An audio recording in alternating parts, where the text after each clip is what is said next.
when you guys were speaking about the kind of systemic oppression that happens around like to women, and which is why they're not always able to even seek out help. I was just thinking of it in terms of what's happening in terms of the George Floyd movement, and how people are saying defund the police and pay more mental health professionals, pay more social workers, pay more people there, so that the actual mental health of people or the social needs that society is not filling actually get corrected or get answered, rather than dealing with it in a punitive manner with the police. Prevention is better than cure, and that's essentially, I think, what psychologists can do rather than say maybe police officers. Absolutely. But I think, again, before you talk about these social, like before you talk about like defunding the police and all these kinds of things, I think you need to first look within, like for example, your family. Like tomorrow, if we introduce 100 mental health professionals, but they don't have people coming to them because of the family structure, because of the social context, then what's the point? So that's why I think first it needs to start from that grassroots level. It needs to start within yourself.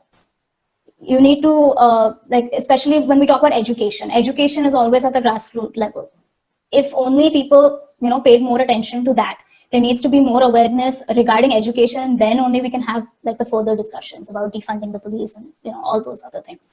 But the thing is, feminism, the definition of it is equality between genders, between everyone. So the thing is that the pop culture and toxic masculinity and everything, they've given feminism a very bad name. The whole feminazi thing comes into play. So being educated on what feminism is very important. And the pillar is equality between anyone in all spheres of life. So no, it will not give more emphasis to women, leaving men behind, because men are part of this movement. We consider men to be equal. We consider women to be equal. We consider all genders to be equal. So basically, that is what feminism is. So yeah, highly misunderstood term. Yeah, extremely misunderstood term. I can't find the question. I don't know if I've answered it properly. It's in the Q&A blog, in the Q&A button. But I'd just like to add here that definitely, by bringing in conversations around feminist therapists or, feminism in mental health, I don't think the intention is ever to put women over men. Yeah. And definitely male mental health is also definitely very ignored and things like that. But I think we have to start asking ourselves that why is it that we only talk about men's rights when we're talking about bringing women to a position of equality? I think that women definitely have a lot more systemic barriers that sort of prevent them from getting help or reaching out for help, and or may not even have the means. And that is not to say that no anyone is saying that men don't deserve help.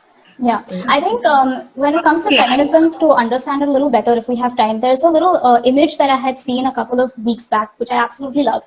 So imagine there's a fence and you want to see beyond that fence, right?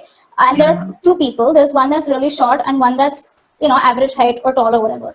So now, for example, say you give both the short person and the tall person a crate or a box to stand on, but you give each person only one.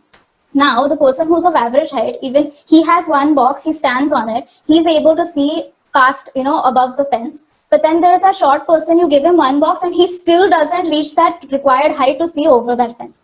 This is not equality. This is not feminism. If you give that short person two boxes and that average person one box, and they both are able to see beyond that fence, that's feminism, because that's equal. Both of them, even if you are giving, special more help to that person, that short person, that's okay, because eventually the goal is that both of them see over the fence.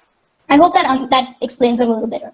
Air around the word feminism that is that seriously gives a wrong intention and the feel to it. I think if you go through the literature about feminism, exactly, Karen Horney and Carol Gilligan and all they have explained, you'll understand why the word feminism. So that is because of the patriarchy and the mindset that we've been brought up in. For example, slut shaming. Women do it to each other, right? So if, for example, you see a woman who is maybe wearing a really short dress, so she's showing her cleavage, and she goes in front of some auntie, okay, who is wearing a sari, and she's wearing a blouse which is super deep necked, and that also shows a lot of cleavage. But the fact that the sari is accepted by patriarchy and that dress is not accepted by patriarchy, that's where that mindset comes into play, and that's where the degrading happens. So yeah, the system of patriarchy has been ingrained in all of us, and that is why we need to sort of fight back. We need to unlearn what we have learned. Monali? Same thing goes with body image. Like it is so easy. Like women comment on other women being fat or weird shape, big nose, small eyes, or random things like that. This is basically that a woman has decided that this is the criteria and should fit into it, and she ends up judging other women also along those lines. Body hair, again, same thing. It's easy to comment on body hair just because you don't think it's appropriate for a woman to have it. But question why?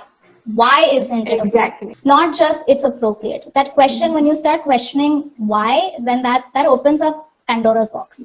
True. Just to add one thing here, because there are a lot of situations now in women's lives, not now, I mean, it's always been there, where the power dynamics between one woman and the other are very, very different. So, for example, when you're looking at a mother in law and a daughter in law relationship, or you're looking at a female boss and a female junior, at a place of work. And these are situations where actually they can either be like, it can be make or break, depending on the dynamic of the senior person. Yeah. And I'm sure women that are still listening have had some experience with these. And I would say that one must focus on bringing, like, rather than bringing the other woman down, which is sometimes a product of maybe the power dynamics. Because when the senior person was junior, then they also suffered. So now they feel that the other person should also suffer. I think that is a cycle that needs to be broken. Yeah. So, sometimes you're not going to always be in charge of who your senior is going to be, but you definitely have a choice in terms of who your junior, like how you want to treat your juniors. And I think that's Obviously. probably one way that, you can try and break those cycles. And Yeah. I think that's what feminism also tries to achieve, which is like Sneha, you said, looking within Yeah. to try and find peace and equanimity within oneself, because that will only be the thing that leads to you not wanting to bring other people down. Exactly. So I just think that that's very important. You have to be Yes. happy. You have to be a happy mother-in-law to be like Yes. nice to Yes. your Yes. yeah. All career. Okay, so I don't know.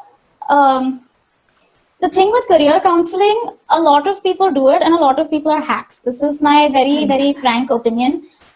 Because career counseling, first of all, does not have any legal framework, or rather, counseling in general does not have any legal framework about who can do what.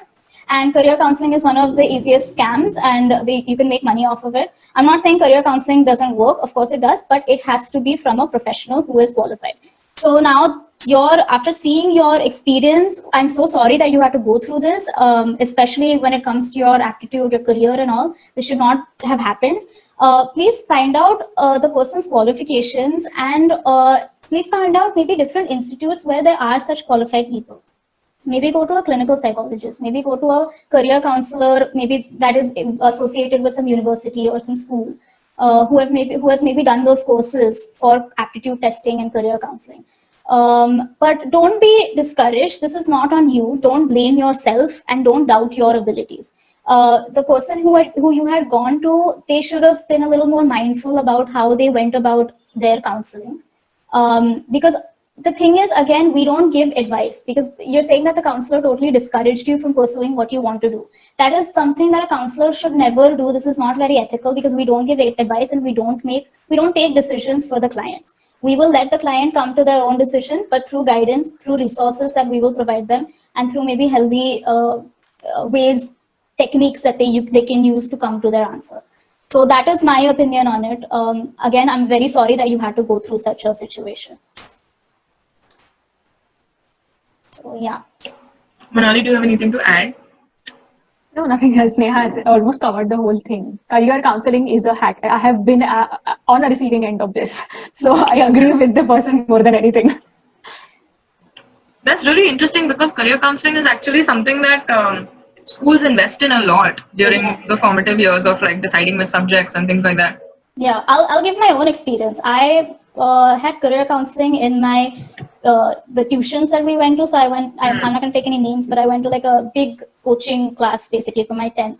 And I was, I think since 8th standard or so, 8th or 7th even, I was quite determined that I'm going to be a psychologist. So there was absolutely no, hesitation in that matter.